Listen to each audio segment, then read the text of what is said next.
안녕하세요, 타타오입니다. 오늘의 주제는 혼입니다. 혼을 아시나요? 당연히 아실 겁니다. 한자로는 넋혼이죠. 마음 또는 생각이라는 설명도 달려 있군요. 그런 설명을 무조건 믿지는 않아도 됩니다. 그냥 참고 삼기로 해요. 그런데 혼이 영어로는 뭘까요? soul이죠. 영혼도 soul이라고 나오네요. 사실 서양에서는 영과 혼에 대한 구분이 애매합니다. 우리 동양이 영혼에 대한 감각과 개념이 더 심화되어 있죠. 그래서 자본주의 그 유물적인 발달이 늦었을까요? 그렇게들 이야기할지 모르나 실은 그런 단순 상대적 관념은 아니라고 봅니다. 영혼은 물질을 다스리는 주체입니다. 그렇죠? 영혼이 발달한다는 것은 물질을 창조하고 다스리는 권한이 훨씬 강력해진다는 것을 의미하죠. 물질은 영혼의 반대편이 아닙니다. 영혼이 어린 상태가 물질이죠. 물질은 영혼의 가장 거친 상태일 뿐입니다. 영혼은 당신의 가장 정묘한 상태고요. 그런데 영은 뭐고 혼은 뭘까요? 이건 하나일까요? 아니면 언어 문자는 약속입니다. 그래서 이런 것을 사유할 때는 그 단어가 쓰인 곳들을 유심히 살펴보면 답이 나오곤 합니다. 이건 마치 사건 형상을 살피는 셜록 홈즈처럼 말이죠. 깊이 숨 쉬어볼까요? 오늘 주제는 영혼 중에서도 혼이죠. 혼이 들어가는 단어나 말을 떠올려 보시겠어요? 혼난다. 그렇죠? 너 혼난다. 혼난다가 가장 광범위하게 쓰입니다. 그 느낌 아시죠? 그 영어로 번역하면 뭐라고 할까 궁금했어요. 찾아봤더니 I get angry. 이거 좀 이상하죠? 나 화났다? 뭐 이런 건가요? 서양은 혼을 몰라서 그런 용어 자체가 없는 겁니다. 혼은 감성이라고 표현하면 가장 근접한 해석일 겁니다. 감성. 감성 아시죠? 느끼는 성질입니다. 예를 들어서 갑돌이는 클래식을 좋아합니다. 감성적이라고들 하죠. 쟤 참 감성적이야. 비계인 날 제주도의 원시림, 그 붉은 오름을 오르는 것을 또 좋아해요. 그 물에 젖은 숲의 냄새를 사랑하죠. 네, 감성이 생생하다고 합니다. 이런 사람 보고. 혼의 결이, 혼의 선모가 파릇하게 살아있는 것이죠. 그런데 혼난다는 건 뭐죠? 혼난다. 나라는 주체 상태를, 나라는 이 주체의식을 영이라고 한다면 그 영과 혼은 차분하게 결합되어 있습니다. 그게 안정된 상태며 조화로운 상태입니다. 그런데 어떤 아이가 학급에서 자꾸 떠들고 사고를 치고 주변에 피해를 끼쳐요. 그러면 선생님 말하죠. 너 그러다가 혼날 줄 알아? 주변에 피해를 주는 것을 악업이라고 합니다. 악업을 쌓는 일이죠. 줄입해서 그냥 업이라고도 해요. 뭐 선업도 있겠지만 보통 업 그러면 악업을 대표하는 표현입니다. 그런 업을 쌓으면 나중엔 어떻게 되죠? 재앙이 다가옵니다. 반드시. 그것이 뭐 선생님으로부터 혼나는 일일 수도 있고 주변 친구로부터의 주먹 한 방일 수도 있죠. 또 불안정한 혼성을 가진 상태에서는 밖을 걷다가도 사고가 쉽게 납니다. 차에 치기도 하고 높은 곳에서 팔을 헛디디기도 해요. 그러면 그 순간 깜짝 놀라게 되겠죠. 그것을 혼이 나갔다고 합니다. 혼이 나갔다, 혼난다, 혼낸다.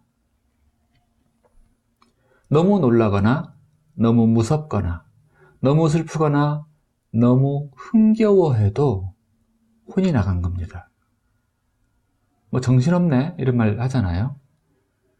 흥겨워해도 라는 이 부분에서 고개가 갸웃해지시나요? 그건 좋은 건 줄 알았죠, 무조건. 환희심이라는 거, 이것도 가벼워지면 경망스러운 마음이 돼요. 그러면 사고가 납니다. 재앙을 불러요. 흥진비례라는 말이 그 말입니다. 흥겨움도 다하면 슬픈 일이 다가온다. 왜냐? 혼이 들떴기 때문이에요. 진정 훌륭한 환희는 고요한 가운데에서 부동의 기쁨을 느끼는 것이죠. 마치 반가부자한 관세음보살의 미소처럼 말이죠. 그냥 들떠서 오두방정을 떠는 것은 오래가지 못합니다. 순간적인 반짝임에 불과하죠. 우리가 지향하는 것은 그런 혼의 일시적 전멸이 아닙니다. 그런 것은 나방이 좋아하는 불빛 아니겠어요? 혼이 난다는 것은 한자로는 혼비백산이라고도 하죠. 혼비백산. 혼은 날고 백은 흩어졌다? 혼과 백을 굳이 나눌 거 없습니다.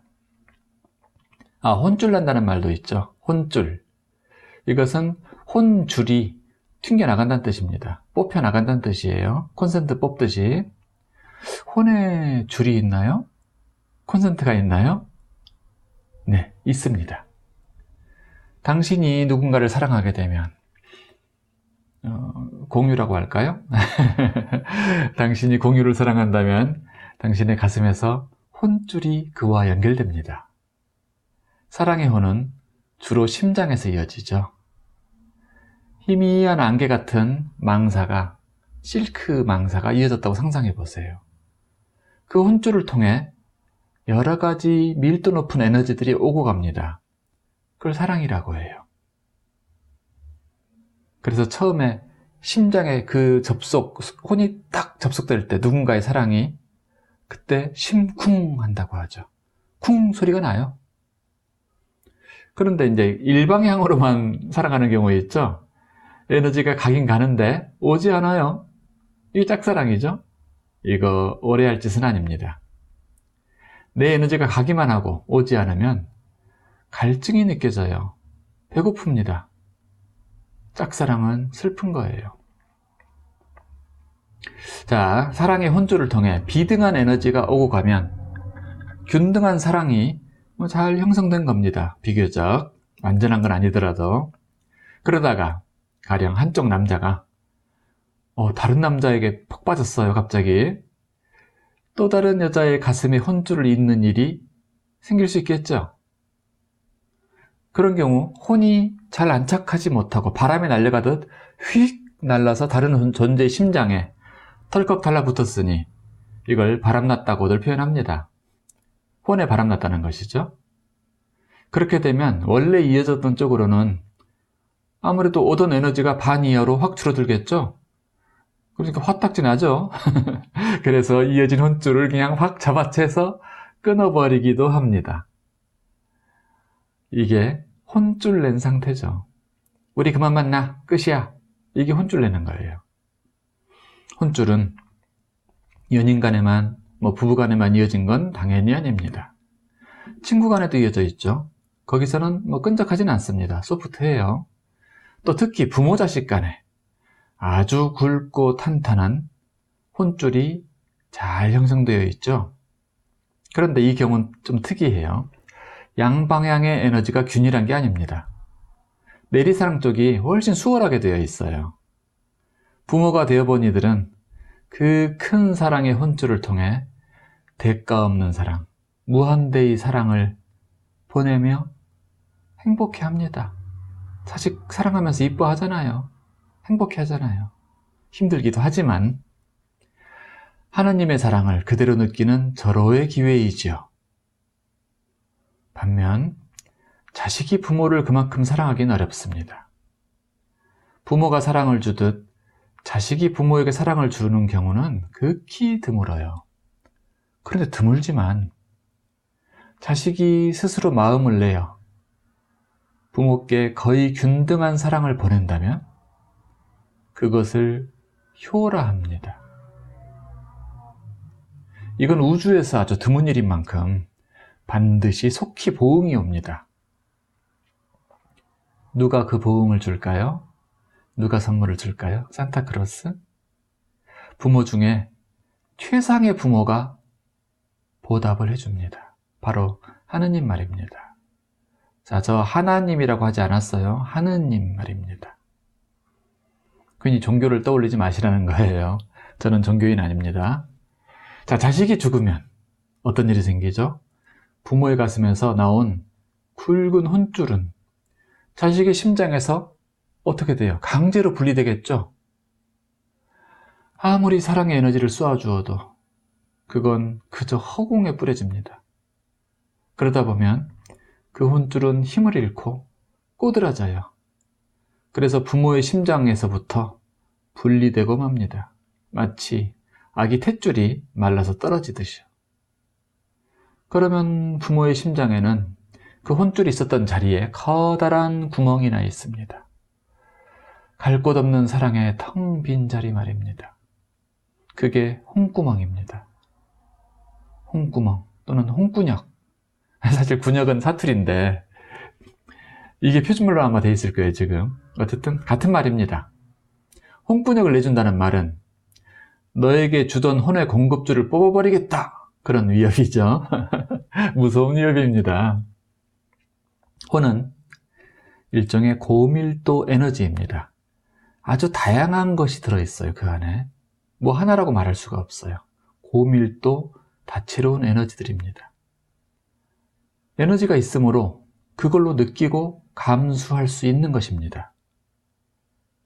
에너지가 풍요로우면 감성이 풍부하다, 그렇게 표현해요. 이 혼이 메마르게 되면 쟤는 감성이 메말랐어, 이렇게 말하게 되죠.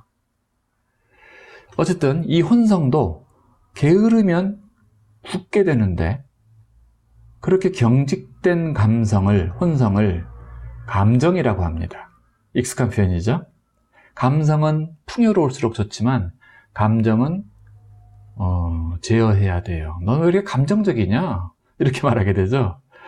감정은 아름다운 상태가 아닙니다. 경직된 상태, 끈끈한 상태, 끈적한 상태예요. 감정이 되면 그저 단순하게 반응해요. 누가 날 비난하면 바로 불끈 화가 나요. 누가 날 띄워주면 기분이 붕 뜨죠. 비행기 태운다고 하듯이.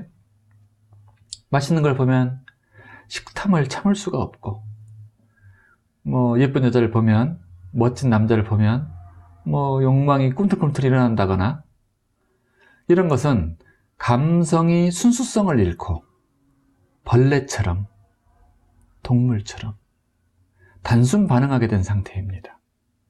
인간으로서 커다란 발전을 할 수 있는 이 인간의 몸을 받은 우리로서는 부끄러워해야 마땅한 상태입니다. 단순 반응하는 상태. 당신은 어떻습니까? 게을러서 굳어진 상태거든요, 그것이. 자기 각성이 둔해진 것을 게으르다고 합니다. 게으른 건 그런 거예요. 단순한 게 아니에요. 자기를 닦지 않는 사람은 자각이, 자기 각성이 점점 둔해집니다. 양심의 빛도 점점 희미해지지요. 수양과 수련이 없으면 사람은 천천히, 가만 놔둬도 천천히 아래로 하강합니다. 수양과 수련. 먼저 수양이 없으면 마음이 동물적이 되어가고, 수련이 없으면 몸이 썩어갑니다. 그리고 나이 타령, 세월 타령이나 하면 늙어가죠. 아, 세월 요즘 빨라. 나이엔 장사가 없어. 이런 소리 해가면서. 그거 부끄러운 이야기예요. 그렇게 게으르게 사는 것을 선택하다 보면 당신의 부모님도, 당신을 그렇게 사랑하던 부모님도 언젠가는 당신에게 이어졌던 사랑의 혼줄을 뽑아버리게 될지 모릅니다. 당신의 부모님은 누구죠? 궁극적 부모님 말입니다. 하느님이죠. 하느님도 당신의 선택을 존중합니다. 난 게으르게 살겠다. 나는 상상하지 않겠다. 난 이대로 살다 죽을래. 가슴 아프지만 알았다. 그리고 하나님의 혼줄은 언젠간 뽑아지죠. 그 혼줄이 빠져나간 자리의 공허함 상상해 보셨나요? 그게 이 우주에서 가장 무서운 블랙홀이고 홍군역입니다. 생명의 블랙홀이죠. 사랑의 블랙홀이고. 수양은 마음을 착하고 참되게 하는 것을 말합니다.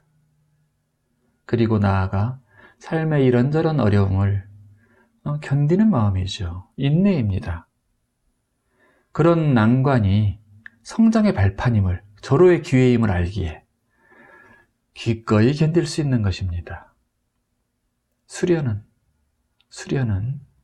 온몸이라는 성전을 매일 닦고 제 기능을 잘 발휘할 수 있도록 길을 내는 것입니다. 그러다 보면 온몸의 세포마다 낱낱이 혼성이 살아있게 돼요.